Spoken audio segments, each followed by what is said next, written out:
equipo de Fundación Red Educa y Colabora, una fundación que está en asociación con un grupo importante de profesionales que hoy día están haciendo un aporte a la labor comunitaria, pero también con una mirada sobre el arte y la cultura bien interesante, y desde ahí donde se están además moviendo y articulando talleres del arte para un sinfín de problemáticas que eventualmente se suceden en colegios, en establecimientos educacionales en general, pero también en comunidades, ¿no? En pequeños grupos, en estas historias que la comunidad, que la sociedad va recorriendo. Bueno, la Fundación Red Educa y Colabora, que tiene un grupo importante de voluntarios, se han ido asociando, alumnos y alumnas que van encontrando en el arte una mirada para mejorar la vida y por supuesto para encontrarse en estas reflexiones permanentes. Hoy día nos acompañan, yo diría, amigos de la fundación, pero también gente que ha dedicado gran parte de su vida, de su historia, a comunicarse con los otros, a encontrar estos espacios, como decíamos, de reflexión, en lo que hemos denominado este habitar humano. Hoy día nos convoca la frase o la palabra drogas en pandemia y el arte terapia como una forma también de encontrar esos espacios que hoy día lo vamos a analizar desde distintas, de distintas miradas, digo, y también de ahí, por supuesto, saldrán algunas conclusiones que entendemos y queremos que sean parte también de la discusión en colegios, en instituciones, en empresas, en lugares comunes que habitamos en medio de esta pandemia. Para eso hemos invitado a Natalia Navarro, ingeniera comercial, coaching, dedicada hoy día a la meditación, al mindfulness, a encontrar espacios para que los seres humanos también vayan tomando conciencia de sus procesos y por supuesto esa de alguna manera es la mirada que hoy día queremos oír a partir de este concepto, de esta palabra que hace ruido, que genera a veces polémica y que se encuentra, ¿cierto?, desde la criminalización más feroz hasta hoy día, de alguna manera, espacios sociales donde no solo se aceptan, sino que se tienden de alguna manera a validar. Bueno, también nos encontramos con Claudio Cabezas, director de Arténica. Su trabajo en el mundo de los títeres ha sido por más de 20 años muy importante, junto a la compañía fundada con su señora Leonor Guzmán, Canelo Mágico. Es psicólogo y tiene una tremenda experiencia también en el arte terapia y queremos, por supuesto, conocerla y, por supuesto, compartirla con todos ustedes a través de esta fundación Red Educa y Colabora. Y por supuesto quien es parte también de esta fundación es Cristian Lizama, actor, profesor, yo decía fuera de cámara, el hombre de las mil máscaras, porque tiene una facilidad para construir y elaborar máscaras que espero que las podamos compartir también, y que sin duda, y por ahí quizás vamos a partir esa conversación, pareciera que el uso de las drogas o la validación o el acercamiento, algunos lo señalan como la utilización de una máscara, ¿no? Esta transformación que es innegable y que nos genera el uso de las drogas, ¿no? Ya dejamos de ser nosotros para ser otros. Desde ahí quizás partir este primer encuentro, este primer camino con nuestros invitados. ¿Les parece que iniciemos con Natalia? O Sí, si quieren, ustedes me dicen... bien, bien, bien. bien- bienvenida Sí, Natalia. Natalia. Muchas gracias, hola chicos. Bueno, voy a presentarme un poquito de cómo hago mi trabajo. Yo soy ingeniera comercial y licenciada en Ciencias de la Administración y también me he perfeccionado con mindfulness, meditación y también herramientas de coach.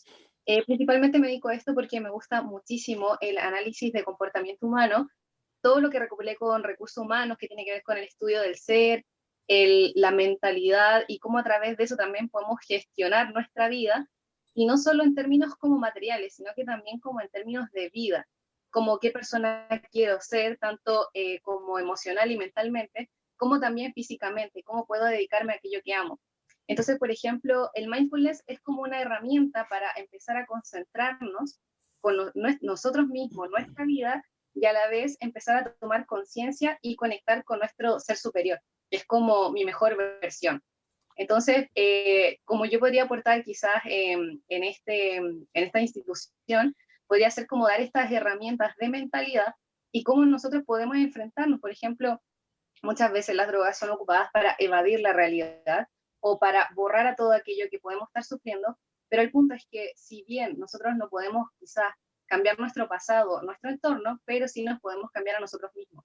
Entonces, aquí la herramienta de meditación o mindfulness, que es una meditación simplificada, puede ayudar muchísimo, porque para mí lo esencial en la vida es como sabiduría personal, como para crecimiento y desarrollo personal, y también sabiduría y conocimiento para el desarrollo laboral. Es como estas dos áreas.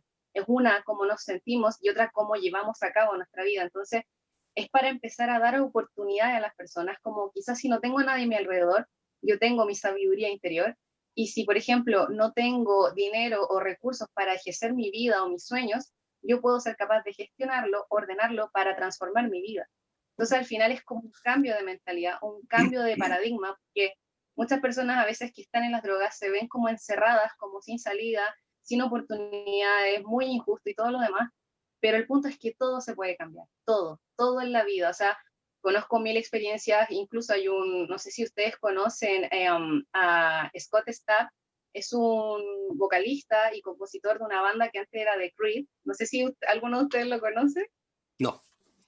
¿No? No, no. Bueno, él era un músico que tuvo muchos problemas con la drogadicción y hoy en día pudo recuperarse, y también tiene que ver con esto del cambio de mentalidad, que por ejemplo él tuvo una infancia muy complicada y él, por ejemplo, él cambió su realidad, empezó a, por ejemplo, a forjar su carrera, a empezar a vivir en pro de su objetivo y del mismo, y hoy en día también tiene una fundación que ayuda a niños, por ejemplo, y hoy en día él es tiene un buen círculo familiar. Entonces aquí esto es como un ejemplo de que nosotros sí podemos romper los paradigmas. ¿Para qué? Porque mi idea es como partir de la base de que si tú te sientes bien y tienes oportunidades, no necesitas las drogas para evadir tu realidad. No sé, eso es como lo que se me ocurre, no sé qué les parece. Oye, decía Scott Disick.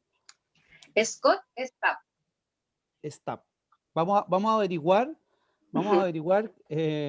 por supuesto, de este personaje. ¿Qué opina Claudio Cabezas, Cristian?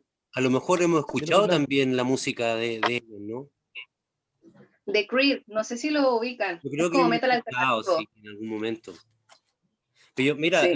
lo que tú dices, bueno, yo también me voy a presentar, claro, ya Manuel también hizo la pequeña presentación, soy actor, claro, y veo como gran parte de la terapia y que produce cambios el tema de las máscaras. A mí me ha tocado hacer talleres de teatro en comunidades terapéuticas. Perfecto. Yo también soy terapeuta en la Universidad de Santiago y también tuve un proceso de rehabilitación. Yo llevo 16 años rehabilitado. Y ahí es un tema bien bonito que lo podemos tocar más adelante, de ver cómo fue mi proceso, por qué existió Perfecto. este cambio y todo. Pero sí, tú hablas de los comportamientos, ¿verdad? Que eso es lo importante, por qué nos comportamos de esta forma. Entonces a mí, Claro. al hacer clase en estas comunidades terapéuticas, yo me enfrento con jóvenes y personas que están en estos lugares por distintas razones.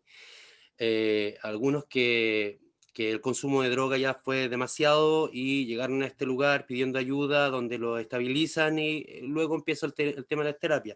Otras personas que llegan también por problemas de juicio, problemas judiciales, porque tienen problemas con la justicia. Entonces hay de todo acá en este lugar. Y mi Claro. experiencia, refiriéndose al cambio, pasa por este trabajo con máscara. Entonces, a mí siempre me he preguntado, ¿qué pasa en estos talleres de teatro? Cuando estoy enfrente de personas que tienen comportamientos, algunos agresivos, algunos no saben dónde están parados, algunos están gritando por ayuda, y yo tomo a estos jóvenes y les hago talleres de máscara y les hago talleres de clown, surge algo ahí en ese espacio que quizás Claudio nos puede dar quizás la respuesta porque yo no soy psicólogo, pero surge algo ahí que hace que no, se olviden de sus vidas pasadas, se olviden por un momento de aquel sufrimiento, porque cuando alguien está con problemas de Claro, droga, duele cierta parte del cuerpo. Entonces, yo te puedo claro, decir que es dolorosa y es profunda. Entonces, eso se olvida al trabajar en claro. teatro, al trabajar la máscara, al crear personajes, ellos pueden, está esta máscara presente donde ellos pueden esconderse, ¿verdad? Ellos se esconden y ahí comienzan a contar, a hacer su relato. Entonces, Perfecto. como herramienta es súper generosa, porque Ujú. te invita, te dice, estamos con la máscara puesta, por lo tanto te doy la oportunidad de encontrarte y cuéntanos, ¿qué pasa? Y surgen cosas Perfecto. increíbles. En el fondo, estar con ellos, ya no hay un delincuente, no hay un niño que tenga problemas con la justicia, son seres humanos, son personas que están humanizadas ahí, quizás en ese momento que dura 45 minutos, que dura media hora, es algo súper potente lo que pasa. Yo siempre he querido saber qué pasa en la mente de ellos. Por eso que citaba a Claudio, que de repente nos puede decir algo, pero a modo de experiencia les puedo como contar eso, que yo lo puedo, tuve la oportunidad de sentirlo y de vivirlo, y es mágico, no está no está el problema de ellos, están en otra Es como órbita, una oportunidad de desahogo al final. y de contar el relato para poder descubrir qué realmente les pasa y aplicar esta terapia Claro. que es necesaria. Ah, Sea, como a perfecto. modo de experiencia les puedo contar eso. No sé si eh, Claudio, Sí, podemos mira, yo Claudio, tengo como unos indagar. pequeños apuntes que me hice. Me gusta un poquito ordenarme también para poder plantear las cosas lo mejor posible. Bueno, conversatorio de droga en pandemia. Si lo colocamos así, hoy día tenemos un montón de psicopatías, problemas de todo tipo, agudizados por la propia pandemia, desde la violencia intrafamiliar, el consumo, Sí. el hacinamiento, para qué hablar, digamos, de las situaciones de pobreza que se han ido agudizando en estos tiempos. Desde ahí el arte como de arte terapia, digamos lo que yo enfoco, también tiene mucho que decir. Eh, pero antes de eso, yo quisiera citar alguna estadística. Yo soy bueno para las estadísticas, me gusta, digamos, investigar y tenemos dos estudios importantes en el caso de 2018 y 2019 del Senda, De Senda. ¿ya? Senda 2019, el más reciente, y también 2019 de OEA, informe sobre el consumo de drogas en las Américas, ¿ya? Es el más reciente, yo diría que es uno de los más completos, de la OEA. Y ese informe de la OEA, que es la Organización de Estados Americanos, ¿cierto? Para los que no saben, toma el panorama regional latinoamericano y ahí Chile salió perdiendo en todo. Por ejemplo, voy a dar algunos datos para que tengamos alguno en cuenta. Número 1, en consumo de estupefacientes, ¿en qué área Chile? Marihuana, se plantea que un 30% de la población es consumidora de cannabis. 2,5% de la población, cocaína, sobre todo en sectores jóvenes menores de 15 años. 2,7% de pasta base. Estamos sobre Argentina, sobre Uruguay, sobre Bolivia, sobre Colombia. De tranquilizantes, un 6% de la población declara haber y tomar actualmente tranquilizantes por temas de pandemia o no.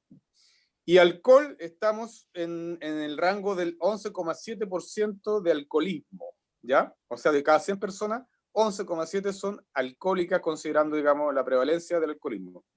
Ahora, todos estos datos nos hacen mucho más sentido si hablamos de la precocidad, es decir, que la gente joven, menor de 15 años, es la que más presenta estas morbilidades, ¿cierto?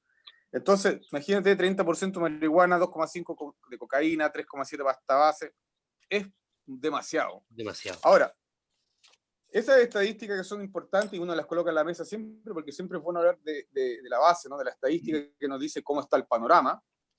Ahí surgen varias cosas interesantes, porque muchos de los focos que se han trabajado durante años, yo comencé a trabajar en temas de prevención de droga cuando estaba el CONACE, y mucho antes incluso, del año 2000. Y en el año 2000, por ejemplo, se hablaba mucho de la prevención respecto a la casa, a la familia, a la escuela, por supuesto, en la primera infancia, que son elementos generales en todo el mundo. más que en el adolescente y más que en el adulto, siempre se habla de la prevención, ¿cierto? Y hay miles de campañas de prevención que hemos visto en la televisión por todos estos años, digamos, unas más o menos acertadas. Pero resulta que hoy día yo creo que hay una cosa interesante que se asocia a nuestra conversación aquí y fundamentalmente a la Fundación, ¿cierto? Y a la Casa de la Cultura, que nos da un espacio de cultura talagante también, ¿cierto? Que es el reconocimiento de los espacios públicos también y culturales. Porque siempre se hablaba de la casa de la familia, la pata de las tres mesas, ¿cierto? O sea, la mesa de tres patas. La familia, ¿cierto? La casa, la escuela, pero hay una tercera pata que yo creo que es importante, digamos, tomar en cuenta, que son los espacios culturales, donde estamos haciendo cultura hoy día. Y tú te das cuenta, y todos los que se informan, digamos, se dan cuenta que en todas partes del mundo, la cultura, los espacios culturales ya no son solamente para ver en un museo, son espacios vivos donde obviamente tú te reencuentras con un otro, pero que también tienes ahí un espacio de prevención, un espacio de expresión, pero también un espacio de decir, somos, y reconociéndonos, somos esto y aquello. O sea, socialmente un espacio cultural perfectamente es igualable a un espacio escuela. A eso voy. Y creo que en pandemia, hoy día justamente es donde estamos en crisis en muchos aspectos, nuevamente volvemos a la misma crisis, porque hoy día ustedes saben que los presupuestos de cultura están recortados, saben que hay muchos temas que se han no resueltos favorablemente para el sector cultural. Entonces, en vez de financiar y generar espacios de prevención en diferentes áreas, bueno, resulta que estamos para atrás, pues, como sociedad. Y con estas estadísticas que yo estoy hablando acá, estamos fritos. Entonces, en el fondo, tomar conciencia, y estos espacios que estamos ahora generando aquí son en parte eso, digamos. Ahora, yo tengo una serie de anécdotas y propuestas que podía conversarlas, pero solo para empezar la conversación quería contar eso para después continuar, digamos. Oye, bueno, esta conversación es gracias a la Fundación Red Educa y Colabora, y por supuesto con nuestros panelistas de hoy vamos a desmenuzar un poco distintos procesos de los cuales entendemos también como iniciación a la droga. Pero quería, a propósito de lo que decía Claudio y lo que han dicho Natalia y Cristian, devolverles un poco esta pregunta o esta sensación que queda en el ambiente después de lo que ustedes dicen. Estaremos quizás sobrevalorando, no es lo que pienso yo, hay que aclararlo, pero no estaremos sobrevalorando el arte y la cultura como una metodología de trabajo, o es de alguna utopía de las autoridades hoy día no verla como un fenómeno real de cambio en los distintos ámbitos o problemáticas de nuestra sociedad. Les planteo eso a propósito de que Natalia nos habla del comportamiento, de la conciencia, Cristian nos habla desde la experiencia, cómo esta máscara o esta flagelación de alguna manera de ser otro y no yo mismo, hablamos de conciencia. Claudio nos dice, ¿no?, que la relevancia que tiene la cultura y el arte en estos procesos debiera ser vital. ¿Hay miopía de las autoridades? ¿Qué pasa en estos conceptos que ustedes han desarrollado en esta primera parte de la exponerlo o compartir con ustedes? Porque es lo que estoy planteando, digamos.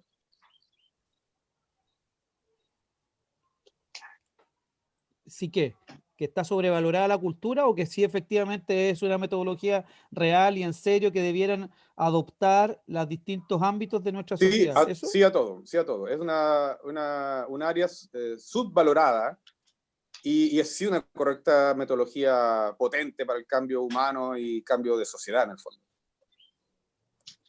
Yo, por ejemplo, también estoy de acuerdo con eso. Y, por ejemplo, ¿puedo hablar o tenía otro del tiempo? Sí, por favor, por favor. Ah, ya. Es que a veces se me queda un poco pegada la imagen por eso.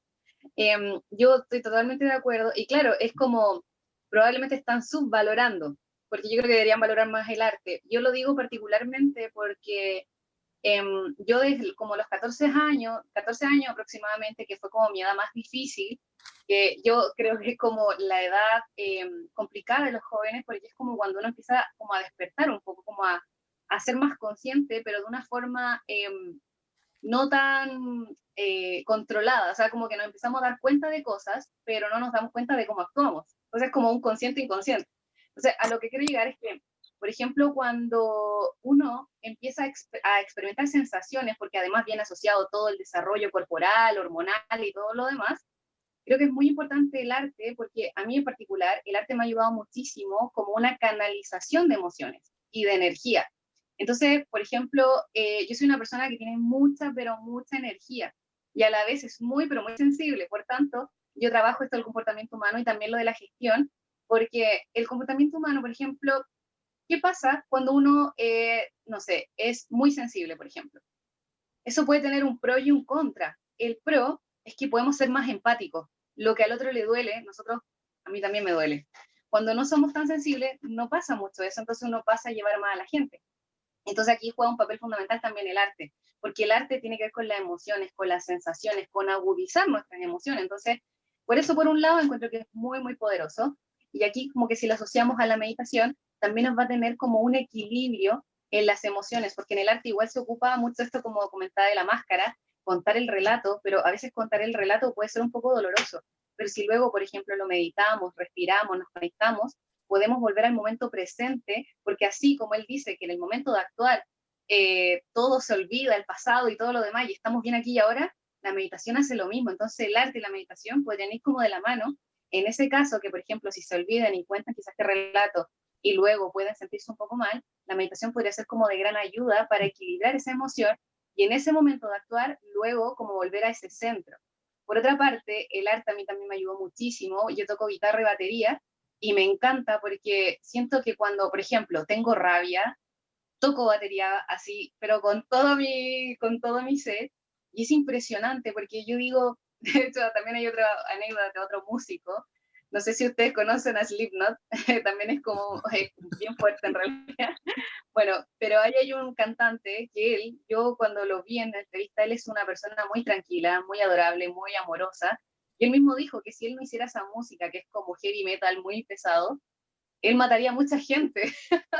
Y a mí me causó mucha risa porque yo digo, wow, yo de verdad cuando tengo mucha rabia toco instrumentos y toco muy fuerte, o salgo a correr, o me dan ganas de cantar con mucha fuerza. Entonces yo digo, oye, hey, esto puede ser como una gran herramienta para liberar emociones, liberar esa energía.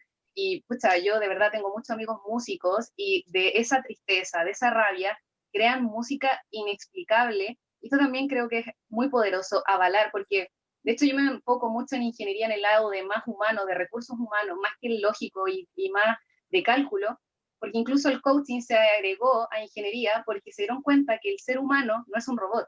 No es que se le da una tarea y la hace, no, es un ser humano que si tiene una tarea y lo motivamos, la va a hacer de mejor manera.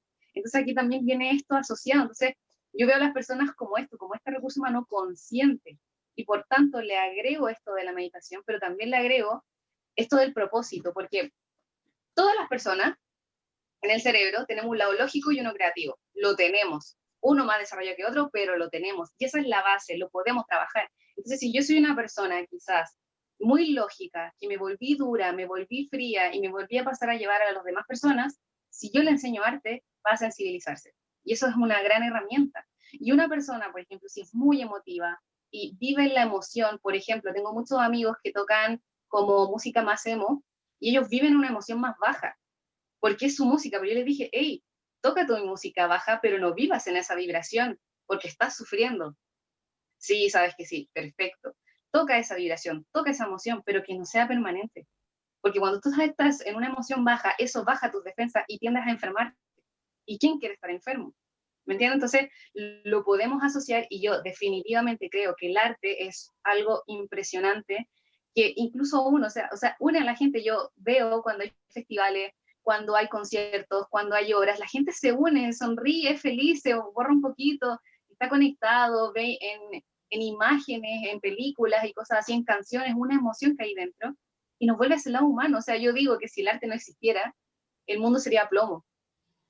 Y qué fome. O sea, siempre han existido como, por ejemplo, yo siempre decía, ojalá que después de esta pandemia haya algo cultural muy grande, así como quizá han habido, no sé, después de la guerra mundial hicieron unos festivales gigantes y la gente se vuelve a unir, porque yo he notado que la gente, cuando más alegre está, cuando más consciente está, es cuando está feliz. Ahí no hay enemigos, ahí uno es hermano con el otro, uno es más consciente. O sea, cuando uno está en algo bien y está con energía elevada, yo creo que ese es el secreto, mantenerse en esa energía. Pero, por ejemplo, si el arte nos va a permitir una herramienta de cuando sientas rabia, hazlo arte, pinta un cuadro, escribe una canción, escribe un libro, escribe un poema, lo que sea, expresa, anda a bailar, corre, lo que sea, ocúpalo. Yo a mí me sirvió mucho como escapatoria, a mí me encanta también, cuando incluso estoy muy feliz, también pinto, me encanta pintar. Y eso mismo, por ejemplo, si lo vemos en meditación, que yo lo aplico, cuando tú pintas mandalas, también puedes ver desde dónde lo haces. Porque cuando pintas, por ejemplo, de afuera hacia adentro, es porque algo quieres interiorizar. Si pintas de adentro hacia afuera, es porque algo quieres sacar de ti. Los colores también hablan mucho de las emociones.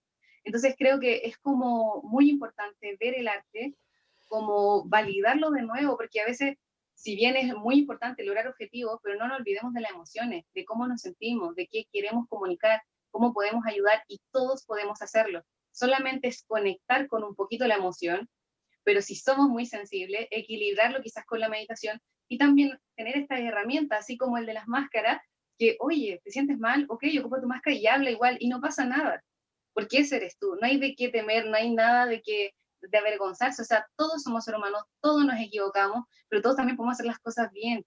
Entonces también, por ejemplo, en comportamiento humano existe el perdón, y que hay muchos tipos de perdón, y a veces cuando la gente no perdona es porque no se perdona a sí misma. Sí. Entonces hay muchas cosas asociadas, pero cuando uno está en una vibra más alta, a veces, por lo menos para mí, con mis clientes, es mucho más sencillo trabajarlo, a que si está en una vibra baja y al final se vuelve como algo más como arena movediza, como que no se sale de ahí. Si uno eleva un poquito y si el arte nos permite eso, si puede ser una herramienta de desahogarnos de una forma más, para mí ha sido súper como más sencillo, porque por ejemplo, yo no puedo siempre estar con quizá con un terapeuta o con un psicólogo, pero si me enseñan, por ejemplo, ok, pinta cuando te sientas mal o cuando te sientes muy bien, haz algo, es como algo que tenemos a mano, y quizá el día de mañana algo más grande o más complicado, ahí quizás como tener una ayuda más profunda, no sé, esa es como mi Oye, perspectiva y mi y experiencia con esto. Sí. según lo que dice Natalia, Cristian, ¿será un salvavidas? Cuál es tu mirada también respecto de eso? Porque se han dicho hartas cosas, ¿no? Como que pareciera de pronto que también hay una mirada holística, natural, cercana, de conciencia, del arte como un motor de desarrollo, pero es así, se debiera a lo mejor, antes de llegar a acercarme a algún tipo de droga, aprender esta conexión que habla Natalia, como desde el arte, desde los primeros años de infancia, ¿no? Los primeros años de vida. Sí, mira, a mí, oye, de verdad que la conversación me tiene con ganas de decir muchas cosas, claro, y siento que es como, es muy importante, es muy importante, por eso que hoy en día se habla de instaurar quizás el ramo de teatro que sea ya como parte de las mallas curricular y no sé, de la pedagogía en los colegios, desde los más pequeños hasta cuarto medio. O sea, es súper necesario, es súper útil, porque tiene experiencia y tiene respuestas claras. O sea, sí sabemos qué resulta, pero hay un antes y hay un después, porque me da la sensación, y que me ha pasado a mí, que después de hacer un taller, ya sea en un colegio, es como, qué pasó después de hacer el taller? Claro, yo descubro que el niño tiene quizás ciertos problemas, que tiene problemas de personalidad, que lo podemos ayudar de cierta manera a convertirse quizás en un sujeto eh, con un poquito de autonomía, ¿cachai? Con una autonomía moral. Pero ¿qué pasa después de eso cuando te piden un taller? Hay una valoración, una preocupación de qué pasó con estos jóvenes que hicieron el taller, porque nosotros podemos ayudar.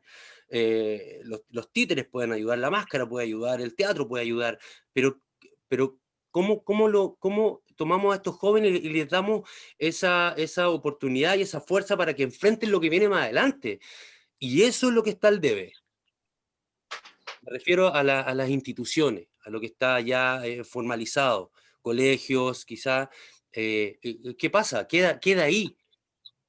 porque nosotros lo ayudamos, pero en el trabajo le damos una respuesta, que vamos a decir, descubrimos que este joven tenía problemas de abandono familiar, que a lo mejor tuvo problemas de drogadicción, abuso sexual, y un montón de cosas que pasan hoy en día en ciertos lugares. Entonces, claro, ¿qué pasa ahí? ¿Qué pasa después? ¿Quién los toma? Porque nosotros generamos eso. Nosotros generamos eso. Yo le puedo hacer una pauta y decir, mire, esto descubrimos, como ha pasado en muchos colegios. Un día en una charla de drogas, una niña preguntaba mucho por el teatro, por las máscaras, y nos llamó la atención. Y resulta que preguntaba tanto por algo, porque estaba hablando, estaba diciendo que le ayudaran. Y en las conversaciones con el director y con el profesor nos dimos cuenta de que era una niña que su familia vendían drogas y ella no podía salir de ese lugar.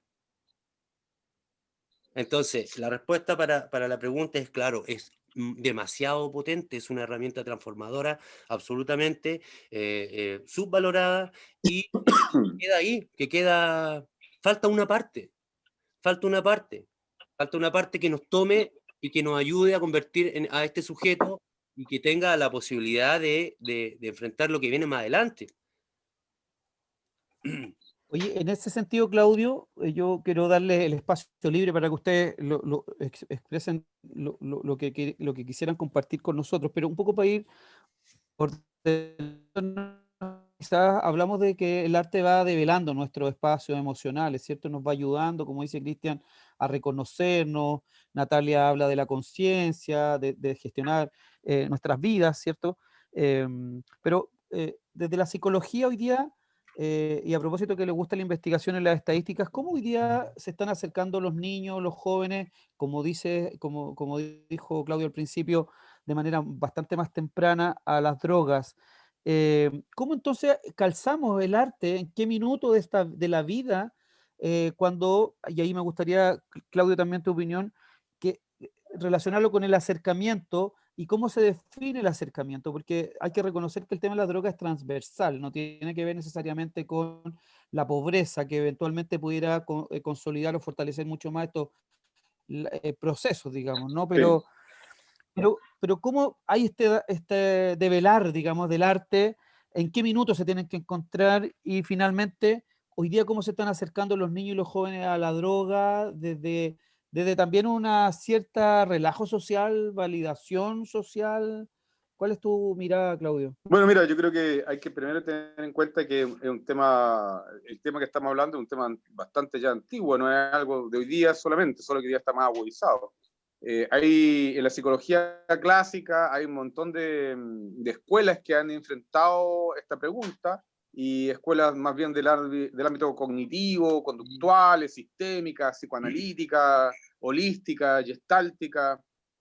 Hay que entender que la psicología es una ola, ¿cierto? Son muchos factores que involucran desde qué mirada como el terapeuta está haciendo algo. O sea, en el fondo, los sistemas terapéuticos son variados, muchos sistemas terapéuticos. Hoy día en Chile tenemos grandes sistemas terapéuticos interesantísimos y formadores de aquellos, por ejemplo, Claudio Naranjo, en la Gestalt, un hombre mundialmente conocido.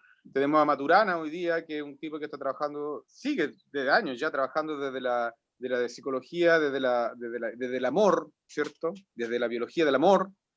Bueno, y hay experiencias también más psicomágicas, por ejemplo, Jodorowsky, ¿cierto? Entonces hay mucha gente hay mucha literatura y mucho paño ya cortado sobre el tema. Pero la base de hoy día, yo creo que hoy día está más fuerte, o el enfoque que viene a ayudar, o que está como mecanismo aportando mejores réditos, es la arte terapia, ¿ya? Porque la arte terapia es como el depositario de todas estas corrientes que ya han hecho un montón de esfuerzo y han sistematizado un montón de experiencias frente a eso. El arte terapia. Y el arte terapia surge en los años 60 y recorre el mundo, digamos, con diferentes momentos históricos de cada país, pero con mecanismos bien puntuales que nos ayudan a responder la pregunta que hiciste tú, Manuel. Primero que nada, hay que entender que los seres humanos de Arica a Punta Arena, o de hemisferio norte, hemisferio sur, tenemos similares mecanismos de reacción o mecanismos de adaptación, ¿cierto? Más allá de la pobreza del primer mundo o el tercer mundo, tenemos similares mecanismos de adaptación. Y esos mecanismos de adaptación, en el fondo, son en gran parte los que son, no sé si responsables, pero los que indicarían cuál es el grado de adaptación de un ser humano u otro respecto a factores psicosociales, como por ejemplo la droga. Hay una gran corriente muy interesante en el cual yo hice mi tesis muchos años atrás, que es la resiliencia, el enfoque resiliente, que tiene que ver justamente con eso, cómo podemos tomar, por ejemplo, individuos de zonas empobrecidas, y no necesariamente fueron individuos consumidos por la droga, sino que fueron individuos exitosos, con emprendimiento, con desarrollo intelectual, pese a todas las situaciones de pobreza y privacidad. De privaciones, perdón. Entonces, para poder ordenar un poco, la psicología trata de responder con diferentes enfoques. Hoy día la arteterapia es un enfoque muy válido que integra, digamos, esas grandes preguntas y respuestas ya sistematizadas por algunos grandes, digamos, de los sistemas terapéuticos. Y dentro de eso, reconocer los mecanismos que son propios e inherentes de cada ser humano. Y ahí yo diría que hay 3 mecanismos fundamentales que son por los cuales yo me quedo, digamos, y que armo a partir de eso mi propuesta artística, escénica, con títeres, terapia narrativa, cuentos, literatura, etcétera, que es lo que hago yo, digamos. Es justamente el primer mecanismo, el mecanismo del signo, el mecanismo de la metáfora y el mecanismo de la identificación. A ver, tú te identificas con alguien, ya sea positivo o negativamente, o con una situación. Entonces, cuando los identificadores son negativos, por supuesto que es muy probable que tu desarrollo ahí de identificación, de adaptación al medio, sea más o menos no tan bueno, digamos. Aquí no hay blanco ni negro, ojo, no es blanco ni negro, no existe un blanco y negro en esto. Hay muchos matices. El signo, la vida diaria, como en el teatro, que Cristian debe saberlo, puede ser leída a través de los signos también. Una obra de teatro tú lo puedes leer a través del signo, no solamente de la dramaturgia literaria, o de la dramaturgia escrita, o del movimiento, de la kinestesia, o de la mímesis, que es la mimética, ¿no? Sí. Sino que a través del signo. Y la vida también es un signo. Semiología, por supuesto. Y el signo, al igual que el otro mecanismo, que es el mecanismo de identificación, también te va dejando espacios o te va sacando espacios para poder llegar a ese punto del consumo o no. Por ejemplo, un mal signo o un buen signo. Vamos a dar un ejemplo. Un signo visual permanente de droga, de toma, tu vida va a ser mejor, eres macanudo si tomáis más, Becker te premia con no sé qué. Es un signo que en el fondo está presente visualmente, semióticamente, en todas partes. Y ahí obviamente el ser se identifica o no. Y el otro que es la metáfora como tal, que es un mecanismo también de la lingüístico, pero que también se puede ver desde el punto de vista psicológico, que es cómo el signo es reemplazado, ¿cierto?, por una señal y se metaforiza, es decir, es la ausencia del objeto, pero en el fondo con la lógica del mismo objeto o de la misma propuesta que te lleva o no a consumir, por ejemplo, o no. Entonces, es un mecanismo básico en la psicología humana de Erika Punta Arenas, hace que las personas tengan o no tengan menos desarrollo de capacidades o de herramientas para enfrentar estas situaciones de consumos. Y no solamente de consumo, de violencia, etcétera, etcétera, etcétera. Entonces, a la base es un mecanismo en el arte terapia, y ahí muy entretenido, me parece muy, muy fantástico esto, lo toma y lo desarrolla entonces como la idea de poder desarrollar un proceso, más que un resultado, ¿ya? O sea, la arte terapia lo que enfoca hoy día, y todas las terapias que van desde el punto de vista del arte, no están puestas en que el señor o señora que estaba en un taller de cerámica termina haciendo su cerámica espectacular, con cultura vato, diaguita, no sé. No se trata tampoco, como dice Cristian, a lo mejor de terminar con el Laudín Teatro adentro de Pequeño Barba haciendo máscaras o los italianos, ¿no? Claro. Se trata de que a través del proceso, ¿cierto?, estos mecanismos que yo he nombrado, vayan tomando conciencia en el ser, la persona que participa de esos procesos terapéuticos, artísticos, y en el proceso se vaya mapeando de una forma distinta y vaya incorporando otros elementos enriquecedores a su situación personal. Entonces, en el fondo, no es la papa caliente que te la entrego y esto es lo que tienes que hacer. En realidad, la arte terapia lo que nos dice es: vive el proceso, genera tu propio proceso, que no es igual al del otro, puede ser más lento, puede ser más rápido, puede que sean otros elementos los que tú necesites. En un taller de arte terapia bien armado, tú puedes tener acceso a la cerámica, a la escultura, a la música, y el que entre a ese proceso elige lo que más le parece, y toma esa herramienta y las desarrolla. Concluyendo, el arte terapia, al igual que todos estos mecanismos psicológicos que estamos hablando, son hoy día parte del ser humano. En el fondo, esto no es que mañana, yo no sé si mañana va a ser distinto. Creo que hoy día sabemos más de lo que sabíamos antes. Por eso estos mecanismos hoy día subyacentes a cualquier ser humano, hoy día son tomados y evaluados de cómo enfrentar esa situación. Para terminar esta parte nomás, a mí una experiencia en cuanto a droga, me tocó trabajar un tiempo en el psiquiátrico de Santiago, ahí en La Paz. Bueno, también estuve en el consultorio número 1, que está ahí en Nataniel, no sé si se acuerdan. Estuve en algunas comunidades terapéuticas de Hogar de Cristo, con el CONACE Previene en esos tiempos. Varios enfoques he vivido y he pasado por eso. Pero el que más me marcó fue el psiquiátrico de Santiago, por ahí por el año 99, que en ese tiempo no había una arteterapia desarrollada en Chile, sino que había una terapia ocupacional, que es otra área, ¿ya? Terapia ocupacional es otra área. Y la mayor parte de la gente que estaba en el taller ahí del hospital, un tremendo taller equipado, pero bastante empobrecido, eran personas que venían desde el consumo de droga, que venían ya del consumo de droga y con una situación ya crónica, que desarrolla una esquizofrenia juvenil, que desarrolla un ataque de pánico, que desarrolla algún mecanismo psicopático, y gran parte de esos detonadores fueron el consumo de drogas. Incluso los médicos en las fichas clínicas, cuando uno las leía, le colocaban un nombre totalmente peyorativo, del cual yo no estoy para nada de acuerdo, pero le colocaban picle. Picle. O sea, ¿a qué viene este? Picle. O sea que ya está pasado, en el fondo, está totalmente tomado, digamos, por la droga, y No hay eso nada que hacer. gatilló temas de salud mental. Entonces, en general hay mucho paño que cortar respecto a eso, pero hoy día hay más herramientas y eso es muy interesante.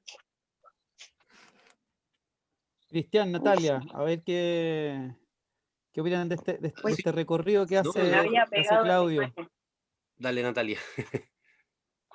Ya, perdón, se me había pegado la imagen. Sí, a mí igual. Bueno, yo encuentro que, es que es un tema súper amplio. Por ejemplo, yo en lo particular, me encantaría estar para todo el mundo, ayudarle a todo el mundo, pero mi forma, por ejemplo, como de trabajo que he construido es a través de hacer líderes a las personas. ¿Qué quiere decir esto? Que sean independientes, que no necesiten de ninguna persona, ni monetariamente, ni para emocionalmente funcionar en la vida, sino que entrego herramientas para que ellos las ocupen. Es como que ustedes quieren armar una casa y yo les entrego las herramientas solamente, yo no les voy a hacer la casa, porque cuando uno, y a mí me pasaba mucho, que quería ayudar muchísimo y estar siempre ahí, me di cuenta que no podía, no doy abasto para tantas personas, pero a la vez también trato de dar lo que yo hice conmigo, que fue, por ejemplo, a mí en lo particular el arte me ayudó mucho, porque en mi colegio, gracias a Dios, había electivos de arte, yo iba a teatro, yo estaba en música, estaba en debate, me encantaba, encontraba que era sorprendente, sentía que de verdad el arte, por ejemplo, el teatro, me permitía expresar todo eso que sentía, pero quizás como yo no me enojaba, como yo no hablaba, era como tímida, yo en el teatro yo como que me soltaba, yo tenía personalidad, hablaba, era todo lo que quería, y me sentía muy aceptada porque como era un papel, pero luego más grande me di cuenta que desarrollé una habilidad de expresar y luego lo apliqué a mi vida. Y entiendo muy bien eso que comentaba Cristian, que era como, es un proceso, y yo encuentro que sí, el arte a mí me ayudó muchísimo, y también tiene que ver con esto como de no quedarse con las emociones, pero también es muy importante para mí el lograr ser independiente. Y por ejemplo, como yo también siempre pensaba, porque una vez fue un conferencista, un motivador a mi colegio, recuerdo, y él también me inspiró mucho a hacer mi trabajo hoy en día, porque él era un joven que no tenía brazos ni piernas, que era chileno, y él hablaba de cómo él salió adelante, si bien él no era drogadicto, pero sí era una persona que se sentía muy mal con su vida, tanto como a llegar como a eliminar su vida. Entonces, yo lo asocié a eso y dije, wow, esa persona está quizás con dificultades físicas, y yo que tengo mi cuerpo, mis manos y todo lo demás, y él aún así salió adelante y es muy optimista y habla de motivar, y yo decía, wow, o sea, claro, yo decía, tenía estos problemas emocionales y todo lo demás, pero él me inspiró porque él fue capaz de ver lo bueno de la vida y salir adelante solo, sin brazos y sin piernas. Entonces el punto era que él mismo decía, no, no me ayuden, él se subía solo al escenario, y yo dije, para mí él fue un ejemplo, en términos como físico, como él se movía solo igual, o sea, él llegó solo, entonces como que, pero él se buscó la forma, entonces el punto aquí es como no hacer la tarea, sino que ayudar a aprender cómo hacer la tarea. Entonces, y por otra parte, aprendí también con otras personas sobre la meditación, que es esta sabiduría y esta como alimentación, incluso, no sé si conocen al autor Osho, que es como potenciador de la meditación, y él mismo decía, si no meditas, te vuelves loco, casi así. Y en verdad yo lo rescato mucho porque a mí amo la filosofía, me encanta leer, me encanta el pensamiento humano, me encanta, es una cosa que me fascina, pero yo en esa época que mis emociones no estaban equilibradas, empezaba a pensar demasiado y me empezaba a sentir mal. Pero me di cuenta que cuando meditaba, todo se calmaba y volvía como a mi centro, a ese equilibrio. Entonces, no necesitaba a alguien que me guiara una meditación, sino que yo aprendí a meditar. Entonces, eso es como que igual me gustaría como mostrar, aprende a meditar, aprende a filtrar tus emociones con el arte, aprende cómo ese proceso, vívelo, tienes pena, tienes rabia, tienes felicidad, porque yo con las dos emociones, yo muy feliz tocaba batería y tocaba con toda mi energía, y muy triste también tocaba batería y con toda mi energía, pero la liberaba, porque muchas personas, incluso muchas enfermedades, y esto también tiene que ver con el coaching, cuando nosotros pensamos en negativo, en vibra baja, nosotros generamos células malignas, y eso tiende a enfermarnos. Entonces, cuando muchas personas incluso tienen mucha enfermedad, incluso llega a doparse como estas tranquilizantes. Tengo muchas personas que conozco que toman exceso de tranquilizantes. Yo les digo, medita un rato y no necesitas el tranquilizante. Medita un rato y puedes llegar a un éxtasis increíble que no necesitas drogas. Medita un rato y vas a encontrar solución a todo. Medita un rato y vas a empezar a amarte. Medita un rato y vas a empezar a tener una sabiduría increíble. Y esto no es algo que me cuenten, es algo que yo he experimentado. O sea, hay cosas que yo leo de... A mí me gusta mucho la espiritualidad, es una base para mí, pero no tiene religión, yo no soy parte de ninguna religión, pero sí muy participa en la espiritualidad, y eso para mí ha sido muy fundamental, porque es como una guía interna. Y por otro lado también he visto mucho que el arte, como tiene mucha emoción, y yo lo he podido como asociar a personas que a veces tienden a hacer mucho arte cuando tienen muchas emociones y son muy sensibles. Entonces yo lo asocio como que, ¿qué pasa si meditas? Puedes controlar esa emoción, pero no desde un control como no voy a hacer esto, sino que de un control como autocontrol. No soy una persona descontrolada. No sé si se logra entender, porque muchas personas a veces ven control como algo malo, como no, no puedo hacer esto. No, tú cuando tienes autocontrol no necesitas droga. Tú cuando tienes autocontrol no necesitas otra persona, te tienes a ti, con eso es suficiente. Y contigo de ahí para afuera ayuda más a personas. Entonces, y con conciencia además que potencia mucho la meditación, tú antes de quizás drogarte, tú antes de autoflagelarte, tú antes de hacer algo dañino hacia ti mismo, no lo haces porque estás consciente. Y estar consciente significa simplemente darte cuenta. Porque una persona que probablemente se va a drogar, no está consciente, aunque diga, no, si sé lo que hago, no, no estás consciente. Porque si estuvieras consciente te darías cuenta que te estás autodestruyendo. Y aquí por eso también integro la meditación, que es como, hey, quizás dentro de ti hay un propósito, pero no lo estás encontrando porque tienes mucho dolor, porque afuera está muy turbio. Y el punto es, por ejemplo, aquí mismo decían, ¿qué pasa si una chica tiene un entorno donde venden drogas y todo lo demás? Y aquí yo escuché a Claudia decir que ella no podía salir de ahí. Por ahora no puede. ¿Entienden? Entonces, el punto es, tú igual puedes trabajar. Yo de aquí, por ejemplo, no sé, yo no de un momento a otro fui independiente, fue un proceso. Entonces también entender que las cosas no es como que yo te voy a salvar, no. Tú tienes que ser tu propio héroe, pero trabajar día a día por eso. Ella es como el ser responsable, el tomar el control de tu vida, pero desde una manera positiva.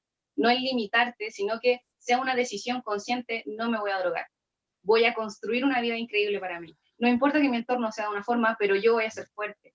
Y si quizá a los 15 años yo me inspiré con un motivador y hasta el día de hoy le agradezco a esa persona porque la escuché una vez y no me hizo el trabajo, yo lo admiro muchísimo, por lo mismo quiero replicarlo.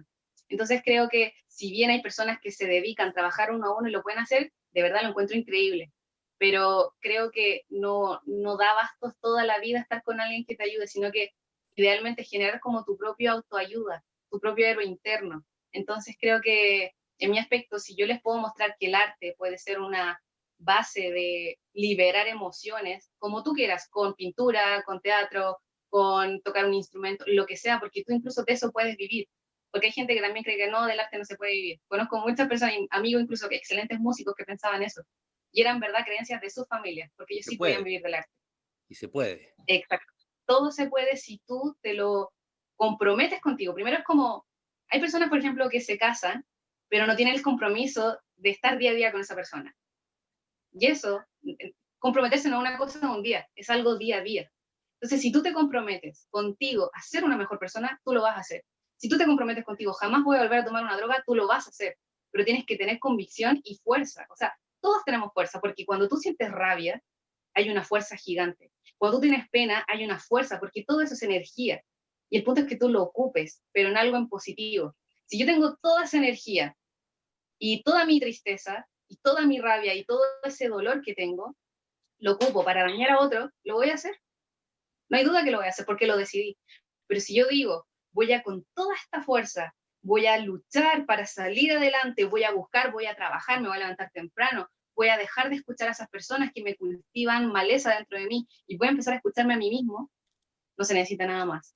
Y meditar es solamente aprender a respirar y conectarse, y eso lo puedo hacer en cualquier lugar, desde tu casa, desde la calle, desde la naturaleza. Entonces, como no necesitas a nadie, tú lo puedes hacer solito, como si lo aprendes. A mí, Así sí, a que mí, eso. sí, me parece, es potente lo que dice Natalia, porque uno se compromete cuando eso que está enfrente tuyo, que llega a tu espacio, ya sea una obra de teatro, ya sea un músico, ya sea un coach, no sé, y eso te marca, genera una transformación.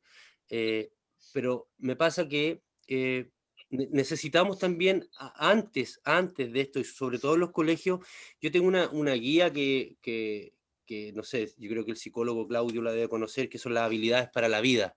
No sé si te suenan, Sí, Claudio. sí, por supuesto. Son La súper habilidad es blanda, la mí llaman también a los coaches. son súper antiguas, es Claro. una propuesta del año 93 que se les propuso a los colegios no tomaron en cuenta esto durante mucho tiempo. Entonces, lo que habla Natalia es si las personas, ya sea el joven, el que está estudiando, tomara en cuenta un poco este material que entrega que se entrega, que son 10 habilidades para desarrollar, y te las voy a nombrar algunas, como el autoconocimiento, por ejemplo, la empatía, la comunicación asertiva, las relaciones interpersonales, la toma de decisiones, solución de problemas, pensamiento creativo, pensamiento crítico, manejo de tensiones y estrés, manejo de emociones y sentimientos, lo que habla Natalia. Entonces, a mí hay una que me marca mucho, que es el pensamiento crítico. Yo primero interpreto lo que está enfrente. Entonces hago una crítica de eso, tengo la capacidad para poder tomar una decisión y decir, sí, aquí quiero que surja un cambio, porque tampoco es tan mágico. Yo tengo que interpretar primero, tengo que analizarlo y ver si eso que me marcó lo puedo llevar a cabo o estar presente desarrollándome como sujeto. Yo creo que estas habilidades para la vida son súper importantes, es un tema muy antiguo. Y pasó, los colegios no la tomaron en cuenta, porque, o sea, igual formar a un estudiante con un pensamiento crítico, a lo mejor podía ser un poquito extraño, raro, no sé. Sí, Dejo eso. mira, yo quería agregar que hay una de ellas que se llama afrontamiento, Ah, capacidad de afrontamiento. Eso es muy importante también porque nos enseña a enfrentar lo que estamos aconteciendo, digamos, en el fondo, no como en la cueca chilena que te vas para el lado y a lo mejor que, ¡ay, te fuiste! Y no sí, enfrentaste la situación, ¿cierto? Es muy de chileno no enfrentar, como tirarla para atrás, como que no, como que sí, no. La capacidad de afrontamiento tiene que ver con eso, o sea, enfrentar la situación que te acontece de forma tal de que puedas resolverla, o por lo menos quedar en cuenta de que podrías tener herramientas para hacerlo. Oye, y lo otro, yo estoy de acuerdo con Natalia en todo, pero en dos cosas no. Porque creo que a ver cómo lo puedo plantear. Esto es muy holístico, no hay recetas desde ningún punto de vista, ni siquiera de las artes, ni siquiera de la arte terapia, yo ni siquiera me puedo abanderar por ella, Sí. siento que es la mejor herramienta, lo cual yo ocupo, pero porque todo depende de la persona, del contexto social, de la capacidad de afrontamiento, de las habilidades que ha desarrollado durante su vida, durante su infancia. No es lo mismo, yo también medito, Natalia, medito hace años y creo que lejos una de las mejores herramientas que hay, y tengo literatura de eso, Osho, para mí un tipo, y otros más, digamos. También no hay que olvidar, disculpen el segundo, pero no hay que olvidar que muchas de las drogas, que hoy día hablamos de drogas, en las culturas ancestrales no se hablaba de droga, Claro. y sin embargo consumían, ¿ya? Entonces dice, bueno, ¿cómo estos gallos eran drogadictos? No, porque son otros conceptos socioculturales. Hay una palabra muy bonita que se usaba en los pueblos, desde la antropología o de los pueblos originarios, que es enteógeno, ¿ah? Que es Dios o un ente, Dios, el primer ente, en nosotros. Cuando se consumía ayahuasca o se consume todavía en muchos lugares del mundo, no se consume para evadir o no se consume para ser otra persona distinta a lo que se es, por el contrario, se consume para la búsqueda, digamos, personal. Ahora, cada uno obviamente tiene su propia búsqueda. Yo no voy a hacer apología de ello. Creo que es un contexto súper distinto al que vivimos hoy día. Por eso creo que es muy largo y extenso el tema respecto a cómo vivimos nosotros el consumo, el alcohol, los estupefacientes, el uso recreativo, que hoy día se laxa mucho. No, yo fumo porque es uso recreativo. Bueno, son conceptos que se venían acuñando con el tiempo. El punto es qué ocurre con el ser humano en su conexión o desconexión con su yo interno. Y ahí totalmente de acuerdo contigo, Natalia, que debería simplemente desde el punto de vista, desde la meditación, desde el yo interno, desde la resonancia interna, y un proceso liberador, precioso. Pero ¿qué pasa cuando hay seres humanos que hoy día están condicionados a otros elementos que no ocurre eso? Sí. No ocurre eso. Yo no puedo pedir que medite, por ejemplo, a una doña de casa que está sufriendo violencia intrafamiliar, con 7 hijos, con un sueldo mínimo del marido y la mayoría de la mitad consumiendo porque están ganando plata con eso. Esa es la verdad, están ganando plata. Señora, medite. La verdad es que es complicado porque el contexto social te va sacando la verdad, pero por ejemplo, ese tema. en ese caso, es que, por ejemplo, yo no pretendo obligar a las personas. Entonces, yo no puedo decirle a una persona, medita si no quieres. Entonces, yo solamente digo lo que yo estudio, lo que yo trabajo, lo que a mí me ha funcionado, y que cuando tú también dices no puedo, es solo una limitación, porque todos podemos. Porque si tú tienes, por ejemplo, 20 hijos incluso, y vives de la droga y todo lo demás, tú puedes salir de tu casa, a menos que te tengan amarrada, pero para eso tú tienes que llamar a los carabineros, te hacen una orden de alejamiento, hay procesos que se pueden hacer. Ahora, si tú no quieres simplemente hacerlo, no lo hagas. Y tampoco, yo lo hago como algo espiritual que me sirve mucho, pero la meditación y el mindfulness no es necesariamente espiritual o religioso, tú lo das el enfoque que quieres. Por eso no soy budista ni de ninguna religión, lo hago desde esa perspectiva. Y, por ejemplo, la meditación no está ligada a las drogas de ninguna forma, a menos que sea con una religión, por eso yo lo tomo como tal cual y aplico el mindfulness, que es solamente una respiración consciente. Y, por ejemplo, es progresivo, incluso hay cambios estructurales a nivel cerebral luego de 8 meses de práctica. Entonces, a lo que quiero llegar, no es necesario tanto tiempo, no necesitas un lugar específico, no necesitas ropa, solo necesitas las ganas de hacerlo. Entonces, no puedo decirle a alguien que no se da el tiempo, que medite, si no se da el tiempo ni para sí misma. Porque incluso en el comportamiento humano hay un dicho muy importante, que si tú no tienes ni siquiera un minuto para ti, tu vida no la valoras lo suficiente, porque no te tomas un minuto para ti.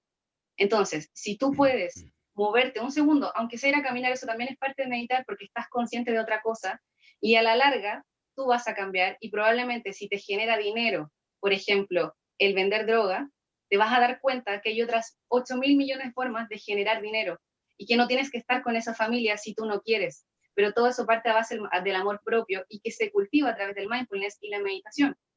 Pero, insisto, esto es totalmente libre, o sea, yo no obligo a nadie, y esto solamente yo pongo en la mesa, es como que, no sé, a mí me encanta, por ejemplo, el agua con limón. Yo pongo el agua con limón aquí porque es lo que tengo. Si a ustedes no les gusta o les hace daño, no los puedo obligar, solamente expongo lo que tengo y tampoco pretendo resolver un gran problema que tiene que ver también con una responsabilidad. Solamente puedo dar lo que tengo para aportar y los que sí quieren, ok, vamos, yo puedo hacer charlas, hacer meditaciones guiadas y un problema, pero no puedo hacerme cargo de personas que quizás no quieren escuchar o no se den tiempo para sí mismos o tengan ciertos bloqueos, porque obviamente a mí nunca me gustó que me obligaran, por ejemplo, a ir a la iglesia. Y por lo mismo no me gusta obligar a personas que mediten, aunque sea sin religión, porque creo que es súper importante, así como yo me gusta ser libre, permitir ser libre a las personas, pero no puedo hacerme cargo de sus razones para no hacer cosas. No sé si se Absolutamente, logra entender. absolutamente, Natalia, porque además tiene que ver con el aprendizaje, un poco lo que hemos hablado acá, que debiera retomarse, es un poco lo que decía Cristian, lo que hablábamos de las habilidades, ¿no? Que sea desde los años mía, de la cual además, con lo que dice Natalia, un poco lo último de Claudio, me acuerdo del concepto de cultura y de desarrollo humano que plantea Maturana, que tiene que ver con salir del dolor, ¿no? Ese momento difícil de salir del dolor, cualquiera este sea, ¿no? Para, como dice Natalia, el dolor a lo mejor puede estar relacionado con estar en un lugar que no quiero, o estar, estar en una emoción que no quiero, o estar en un lugar con personas que no quiero, o en fin, ¿no?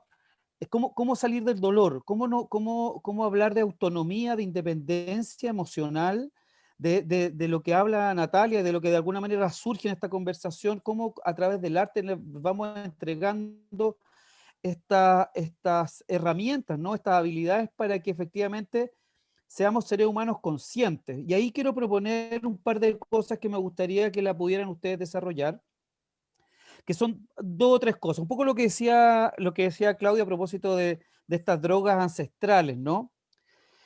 ¿Será que, quiero ponerlo bien en un extremo, ¿no?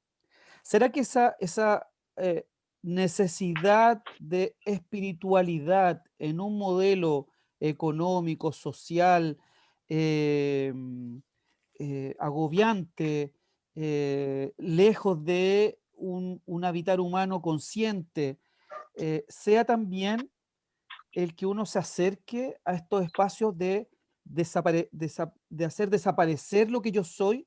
Aparece la máscara, aparece la droga como una fuerza que me lleva y que no logro salir por esta búsqueda de espiritualidad de la cual ancestralmente hacíamos esos procesos, ¿no? ¿Será que tiene que ver con la libertad que no hoy día aparentemente tenemos, pero que de alguna manera no tenemos, a propósito de lo que también señalaba Cristian o Claudio respecto de asumir el contexto social, el contexto histórico, a lo cual yo entiendo Natalia no está de acuerdo, ¿no? Porque efectivamente en cualquier espacio y en cualquier entorno y en cualquier contexto, yo tengo la posibilidad de eh, autodefinirme y tomar conciencia de quién soy y de lo que quiero, ¿no? Y ahí vuelvo a tomar Maturana, como cuando decido ser feliz, cuando decido salir de ese dolor. Hartas cosas que quiero proponerle, no nos queda mucho tiempo, pero me gustaría que habláramos desde ahí, ¿no? Espiritualidad, libertad, ¿qué busca la gente cuando se droga? ¿Estamos buscando una manera de salir de un espacio social, financiero, económico, contexto histórico, o será simplemente una buena excusa para usar las drogas y conectarnos con otra realidad? Mira, yo quisiera decir que, de mi punto de vista, a ver, el sistema que vivimos hoy día, digamos, para no ponerle capitalismo, Ujú. el sistema liberal, si queremos llamarlo desde ese punto de vista, es un gran metamorfoseador del bien de consumo. O sea, de la revolución industrial hasta el momento, las necesidades de los pueblos ancestrales de conexión con una deidad o con una espiritualidad distinta fue vista como un objeto comercial. O sea, en el fondo, en los años 60, todo el mundo se drogaba. La música que hoy día escuchamos de los años 60 está fundamentalmente dada desde el LSD, desde los Beatles que generaron, digamos, Pink Floyd, todo lo que hoy día tenemos como esa base cultural, el arte mismo, el arte pictórico, la escultura, estaba relacionado con el consumo de estupefacientes pesados, digamos, e incluso la llegada de muchos gurús, digamos, de Oriente a Occidente era en base al consumo de drogas en comunidades. El mismo Osho, algunos dicen que sí, otros que no, hay detractores. También pareciera ser, digamos, de que también se insertó en ese contexto. Entonces, en ese momento, en los años 60, el mundo vivía esta explosión cultural de buscarse a sí mismo. Y el capitalismo fue tan inteligente que lo metió en una lata y lo vendió. Entonces ahora, búscate a ti mismo, busca, no sé, pues busca, en el fondo se industrializó la búsqueda de sí mismo. Y al industrializarse y al buscarse y convertirse en un mecanismo de control social y de mercantilismo, voy a irte solamente un ejemplo, el tabaco. Hoy día se consume tabaco por millones, ¿no? Resulta que la hoja de tabaco era consumida en las comunidades para ver, le decían ellos, para ver, era para conocer. Hoy día el tabaco se usa porque en realidad estoy estresado, me quiero fumar un tabaco y fumo nomás. ¿Por qué? Porque la industria lo hizo tan masivo que en el fondo da lo mismo. La misma cannabis, la cannabis, por ejemplo, en su momento terminado era una cannabis que tenía ciertos componentes más bien nativos, la cannabis chilena, la cannabis colombiana, eran plantas sagradas incluso, y resulta que hoy día tenemos una cantidad de cannabis totalmente sintetizadas, ¿cierto? Totalmente químicas, que ya ni y se venden, por supuesto, tú puedes comprar de Holanda, de Estados Unidos, cualquier Semilla. parte te llega a tu casa una semilla. Entonces, esta forma de mercantilizar la búsqueda humana finalmente tenía que explotar de una forma. Y hoy día que estamos en esto por eso. O sea, en el fondo, no es la situación de la sustancia, es la situación de un mercado que buscó en la sustancia un negocio, y un muy buen negocio. Y por otro lado, con la desesperanza, digamos, de la población, bingo, buen negocio. Entonces, en el fondo, todos estos mecanismos no son, digamos, de mi punto de vista, totalmente, y no es una teoría conspirativa, digamos, así que no es algo al azar. Creo que está bastante bien organizado el consumo si tú sabes cuánto se consume de alcohol, cuánto se consume de cigarro, cuánta plata genera esa industria. Hoy día se está legalizando la marihuana en Canadá porque es tanto la plata que se mueve, ¿cierto?, que en el fondo es mejor legalizarla para que las ganancias aumenten. Entonces, en el fondo ya no es el ser humano, ya no es la búsqueda, ya no es la planta aquella, digamos, de los pueblos originarios, ahora es un mercado. Y todo se rige por el mercado. Entonces, en el fondo, los sujetos, todos nosotros, somos objetos de mercado. Y en el área de los estupefacientes, es lo mismo. Sí, yo estoy súper de acuerdo con esta oferta que hay, porque es una oferta en el fondo. Y es como lleve, acá está, lleve. Pero respecto al tema del dolor, me pasa que siempre he sido como bien categórico y creo que la pregunta es ¿cómo salgo del dolor? Si no tengo herramientas. No es el mismo dolor. Yo me refiero a jóvenes que consumen droga y que estamos hablando del tema del arte terapia y cómo lo recibimos en cierto espacio, en algún colegio, para poder ayudarlo. Cómo colaboramos con esto. No es lo mismo el dolor que tiene una persona de cierto estrato social que otro. No es el mismo. Un joven o sea, yo no me gusta hablar de poblaciones, pero sí pasa ahí. Hay poblaciones que realmente la droga ya tiene todo tomado, donde hay mucha gente muy buena. Entonces, no todos son malos, son pocos malos que tienen mucho poder. Entonces, Una consulta. ¿cómo salgo de ahí? ¿Cómo salgo de ahí? Y si no tengo la herramienta. Entonces, no es fácil. ¿Quién nos ayuda? ¿Cómo le doy la herramienta a esos jóvenes para que no tomen una decisión equivocada? No se puede, porque lamentablemente él va a llegar y va a entrar en este juego porque no tiene cómo defenderse, no tiene estas habilidades para la vida. Quizá en su casa tampoco funciona el tema valórico, porque ¿de dónde somos? ¿De dónde venimos? ¿De quiénes nos apoyamos? Entonces es súper complejo responder eso, cómo solucionamos el tema del dolor, porque no es lo mismo. Hay jóvenes que sufren, hay jóvenes que se mueren en este momento, hay jóvenes niñas que tienen, no sé, 10 años, están en prostitución infantil, y eso nadie lo toca, porque es un tema, no, por favor, ¿cómo lo vamos a tocar en la televisión? Y es cierto, ahora mismo, ¿cuántos jóvenes se está ahorcando por consumo de pasta base? Entonces, ¿qué herramienta les damos a ellos?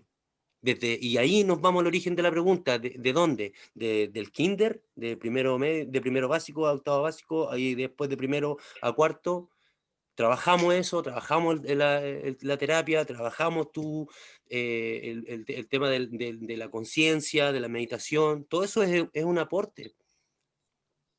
Por ejemplo, una preguntita, cuando dijiste que el dolor es distinto, como quizás de un estrato social a otro, ¿a eso te referías como que una persona de estrato social bajo puede sufrir más que un alto? ¿O entendí mal? No, son distintos. Ah, ya, Yo siento que, pero a lo que quería, por porque, ejemplo, ¿cuál es el que, dolor? ¿Cuál es el dolor? La pregunta es, ¿cuál es el dolor? ¿Cuál es tu dolor? por ejemplo, yo en lo particular, yo tengo una amiga que es psicóloga y que ella fue la que me enseñó mindfulness. Ella me decía, el dolor es uno, el que sientes.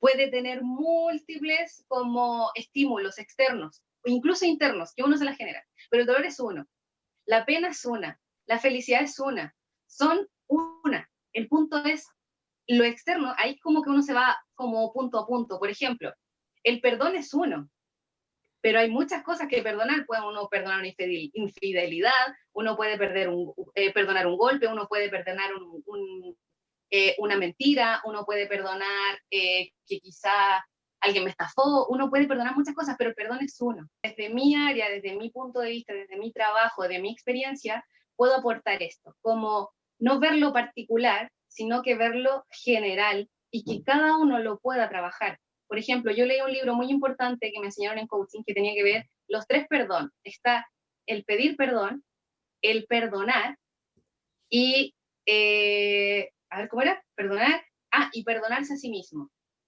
Cuando yo leí eso, yo dije, wow, con razón a mí me costaba perdonar, porque yo no me perdonaba a mí misma. Yo no perdonaba mis errores, yo no perdonaba que cómo yo no me defendí en cierta situación, cómo yo no hablé en cierta situación, cómo yo no puse límite en cierta situación. Entonces, cuando uno se da cuenta, ese libro no era para mí, el libro hablaba del perdón.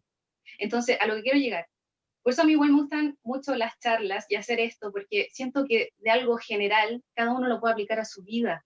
Por eso esta como herramienta. Entonces, si hablamos, bueno, particularmente yo de los temas que manejo y he estudiado, yo de esa forma podría contribuir por ejemplo, a los colegios, independiente de la edad, porque eso, yo por ejemplo casi siempre apelo como a los 14, 15 años, porque es como una edad que uno empieza como a tener gusto, intereses, y empieza como a revelarse esto como de la adolescencia, y es porque estamos adoleciendo, como que estamos creciendo, pero no sabemos cómo y todo lo demás, pero creo que es una edad muy poderosa, porque cuando uno es niño a veces como que no entiende muy bien, pero aún así, incluso hay un dicho que si se le enseña a meditar a todos los niños, no habrían guerras, y lo cual tiene que ver con la conciencia que se genera. Y yo voy aquí también más allá de lo externo, tiene que ver con uno, porque por ejemplo, yo no tomo, por ejemplo, si en Año Nuevo yo tomo champaña, entonces también no sé de qué tema de consumo de drogas hablarán, ¿me entiendes? Yo no tomo en general, pero el Año Nuevo sí tomo champaña, pero una copa, por ejemplo. Entonces también quizás destacar qué niveles de consumo de drogas lícitas o ilícitas, porque eso también creo que es un tema importante, el lícito, lo ilícito, cómo se toma. Por ejemplo, yo tengo varios amigos que fuman bastante, pero no lo hacen como una forma como de autoflagelo, sino que de vez en cuando fuman, lo hacen socialmente. Yo antes fumaba un montón porque era como una autoflagelación, yo recuerdo que fumaba porque estaba estresada, porque estaba como cansada y de una forma como de hacerme daño, porque sentía que me hacía mucho daño. Entonces yo luego me compré tabaco natural y yo lo fumo en pipa, pero no me trago el humo, solo lo hago cuando, por ejemplo, estoy escribiendo y lo hago y lo fumo y lo tomo, pero no lo consumo como por una sensación negativa, sino que lo hago por gusto, pero consciente de que no lo trago, pero si y bien, y puede tener alguna reacción en mi cuerpo, porque igual uno absorbe ciertos químicos o lo que sea a través, por ejemplo, también de los líquidos de las fosas nasales, pero no es un daño como de adicción. No sé si me entiendes. Entonces también quizás verlo de qué forma, porque, por ejemplo, si vemos que la gente consume en exceso y le hace un daño súper elevado, ¿de qué forma lo van a ver? Drogas lícitas, ilícitas, personas drogadictas como tal, que por ejemplo no tienen un control sobre eso, porque por ejemplo si lo vemos, no sé, por gente que toma o fuma, en, no sé, en festividades, los fines de semana, ¿eso se consideran como drogadictos o no? ¿Apuntamos a Sí, eso o no? hay Hay un indicadores tema grande. de salud. Hay indicadores de Pero, salud que tienen que ver con la prevalencia, cuánto toma, cuánto Sí, menos claro. toma, y de ahí pasa la pero curva eso, de que... ya eso, a ellos también van dirigido como nunca tomes, nunca nada de eso, ¿es como así? ¿O es solo como la gente que no puede salir de ahí? Porque eso Es es que como una duda que tenía. depende del país, porque mira, yo le iba a contar justamente ahora a Natalia que estamos metidos en Ya. un proyecto muy interesante con un niño de Talagante, que es diseñador, está saliendo de la escuela de la Diego Portales, de la escuela de diseño de la Diego Portales, un muchacho que estuvo ya ahora en Europa porque se ganó una beca extraordinaria, España, Suecia, Alemania, Marruecos, y quiso hacer su tesis final de diseño, pero a través de audiovisual, y tiene un equipo. De hecho, aquí mi casa se llena ciertos días de gente, empiezan a meter en cámara y tal cuestión, porque están haciendo todo su trabajo después seguramente lo vamos a compartir cuando lo terminen, justamente en droga, en droga. Y con él hemos tratado de revisar mucha bibliografía para poder armar los títeres, los muñecos. En este caso, Leonor está trabajando con este amigo, ¿cierto? En la confección de los muñecos que van a ser los personajes de esta saga audiovisual.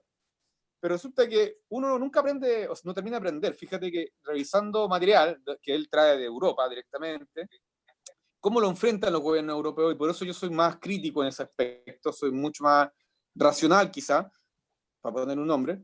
Por ejemplo, en Europa, hoy día en Suecia, sobre todo en los países, digamos, nórdicos, los programas de prevención hoy día prácticamente ya no hablan de prevenir, simplemente hablan de un consumo informado. Entonces, he visto que en la televisora pública de Dinamarca hay unos caros jóvenes, ponte tú, que están con una suerte de laboratorio, un set de televisión, con cámaras, imagínate todo lo que es televisión, y están probando droga ahí. Entonces la otra le dice, bueno, te apuesto que no vas, bueno, hoy día vamos a probar LSD. Le dice la otra, bueno, ¿y cómo lo vas a hacer? Mira, LSD, y despliegan una pantalla virtual de que era LSD tal cosa, bueno, y vamos a probar, probemos, y se toman el LSD en cámara. Estamos hablando de gente joven, ¿ya? 20 años. Y lo mismo lo tiene Suecia, lo mismo lo tiene Finlandia, o sea, para ellos, el primer mundo, ojo, por eso soy crítico en ese aspecto, ese tipo de programas de prevención que tienen públicos no funcionan aquí. Porque en Finlandia, en Suecia, en Dinamarca, ese chico que se está tomando el LSD en cámara y está hablándole a otros chicos de su misma edad, con un sistema de salud forrado, digamos, del primer mundo, ¿cierto? Y no con drogas pasadas, digamos, 3 veces por el raspado de muralla, como acá, ¿cierto? Drogas de primera categoría, pura, de laboratorios de ellos ahí. Ese chico que consume ahí, lo consume para divertirse. Es divertido hacer esto. Y como es divertido, entonces lo tomaron como producto, lo meten en la televisión pública y le dicen a la gente, bueno, vamos a fumar, vamos. ¿Y qué voy a fumar hoy día? No, voy a fumarme una cuestión de India, que llegó, qué sé yo, y fuma. Pero resulta que eso es el primer mundo. Y nosotros vivimos en el tercer mundo. Y es una categoría totalmente distinta. Yo no puedo generar en una televisión pública a 3 muchachos consumiendo droga. Perdón, Claudio, pero eso responde quizá, no sé, a una misma necesidad, un poco volviendo a la reflexión que hacía sobre el tema espiritual, más allá del Pero claro, raspado, más allá del raspado que de acá y la super droga allá. Sí. es que yo creo que, digo, para terminar y no agarrarme toda la conversación, yo creo que, mira, lamentablemente yo soy bastante soy más realista en el sentido de cómo se ha ido condicionando el uso de la droga en nuestra sociedad, ¿ya? Más allá, obviamente, de todos los motivadores personales y todos los caminos posibles para poder salir de esto, como los caminos espirituales, como los caminos gestálticos, etcétera, etcétera. El punto es cómo se instaló esto y cómo vamos a trabajar como sociedad o trabajadores de la cultura, por ejemplo, en desinstalarlo. Y una pega tremenda, porque está todo en contra. Está todo en contra. Y ahí está justamente lo que yo quiero decir, que esto es también una cosa muy sociocultural, y no solamente desde el punto de vista del que el que consumió lo hizo porque estaba decidido a hacerlo y tenía la opción de decir que no. Por supuesto, todos tienen la opción de decir que no, y en eso estoy totalmente de acuerdo con Natalia. Todos pueden decir que no y buscar un camino diferente. Pero lamentablemente hoy día las condiciones socioeconómicas y socioculturales acá, en Chile, en el tercer mundo, oye, yo estuve en Brasil el año pasado, es terrible. Entonces al final no te deja mucho donde elegir, te condiciona. O sea, entendemos que son elementos externos que estarían condicionando y eso hace un panorama bien desesperanzador. Nos queda poco tiempo, tenemos que ir terminando. Quiero agradecerle en nombre de todo el equipo de la Fundación Red Educa y Colabora, a todos los profesionales. Espero que no sea la primera ni la última que nos encontremos, pero antes de despedirnos y en breves minutos quisiera invitarlos a hacer un poco de ficción a propósito de lo último que hemos estado conversando. Eh, y un poco también esta bajada, que ahí yo creo que estamos todos de acuerdo, ¿no? Que por un lado es tan importante el arte y la emocionalidad que con ella nos conecta con nuestro desarrollo humano en los primeros años de infancia, por un lado. Segundo, que se incorporen en la dinámica y políticas públicas también esta manera de abordar, que además ha dado resultado en todo el mundo, el arte como una terapia permanente, y también de toma de conciencia, que ha estado también en esta conversación muy importante, como la libertad de poder optar necesariamente como un individuo libre, ¿cierto? Consciente. Pero quiero invitarlo para ir finalizando esta conversación y brevemente que nos cuenten, si ustedes fueran, y esto es solo ficción, si dijéramos Natalia o Cristiano o Claudio, ustedes van a ser encargados de la Comisión Nacional de Seguridad de Drogas o de Senda, ¿cierto? De Servicio Nacional de Drogas y Estupefacientes, y les va a tocar enfrentar la problemática de hoy día respecto del consumo y de la prevención. Primero, ¿en qué pondrían los recursos? Y segundo, ¿cuál sería su misión de alguna manera inicial para abordar una temática que aparece como una problemática a veces invisibilizada, pero que está presente, como lo decía Cristian, en muchas poblaciones de manera muy triste, de manera muy sensible y que ha ido de alguna manera corrompiendo también y contaminando ciertos otros espacios o asociándose también a otros espacios, como decía Claudio, a la delincuencia y a otras cosas. Por lo tanto, la pregunta o la invitación es, desde la ficción, señores, ustedes son nombrados encargados de generar alguna política pública respecto de la prevención y el consumo. ¿A dónde pondrían los recursos? ¿Cuál sería el objetivo? ¿Y cuál sería su mensaje o su misión para todos esos jóvenes o esos niños que hoy día se están acercando a la droga? No sé quién quiere partir con este juego o esta ficción de alguna manera de que efectivamente ustedes fueran los encargados de generar esta política pública, que de alguna manera también dentro de sus ámbitos son portadores y también sanadores con su trabajo. Así es que por eso están aquí también invitados. Así que, ¿quién quiere partir? Bueno, parto. Parto. Cristian, A usted Claudio. será el encargado entonces. Claudio quería partir. No, yo al revés, o sea, por favor. Ya, bueno, soñando. Bueno, primero, despreocuparme un poco de crear una política pública o de crear una ley, como la 20.000, que es más castigadora. Pero yo lo que desearía, ponte tú, o sea, que es real, es la educación. Si no partimos por eso, no partimos por dar una buena educación, no podemos avanzar mucho. Si no hay equidad, tampoco podemos avanzar mucho. Y lo primordial que tenemos psicólogo aquí, que está Claudio, el trabajo psicológico de las personas, desde la infancia hasta que estamos ya adultos, quizás está abandonado. Porque ahí vamos descubriendo en el camino todos los problemas que tiene la juventud, algunas personas que tienen algunos problemas psicológicos. Pero el gran proyecto que haría yo, señores, serían los megacolegios. Los mega, pero el megacolegio no resulta si no tenemos esto anterior que estoy diciendo. Los megacolegios, como entra la policía a poblaciones a quebrarlo todo, que entre la educación y que entren los megacolegios a las poblaciones. Megacolegios con gimnasios, con pistas de carrera, con una cancha de fútbol como el Estadio Nacional, con gimnasio, con grandes salas y con profesores de calidad. Lo he dicho. Eso es. Muy bien. Muchas Califica gracias, como Cristian. ministro. Claro que hoy día son las mujeres las que son quienes llevan la bandera, así es que vamos a ver, Natalia, ¿por dónde empezaría? ¿O por qué eso de la mujer ya la bandera? No entendí. No, hoy día las mujeres han Sí. entrado o desde siempre. A mí no me gustan estas dinámicas como desde la competencia y lo hemos hablado con Natalia, por eso lo menciono. Eh, estos procesos son mucho más naturales, aparentemente no, pero yo creo en esos procesos más naturales, ¿cierto? Pero hay que decirlo que al fragor de la discusión y en los últimos años, la mujer ha entrado a dinámicas políticas, sociales, económicas, de pensamiento y desarrollo humano bien interesantes. Siempre lo han hecho, ¿ah? O sea, desde Gabriela Mistral y antes de Gabriela Mistral, que yo creo que es una de las feministas más importantes de nuestro país, poco tomado en cuenta, poco tomado en cuenta. Por eso lo digo, digamos, ¿no?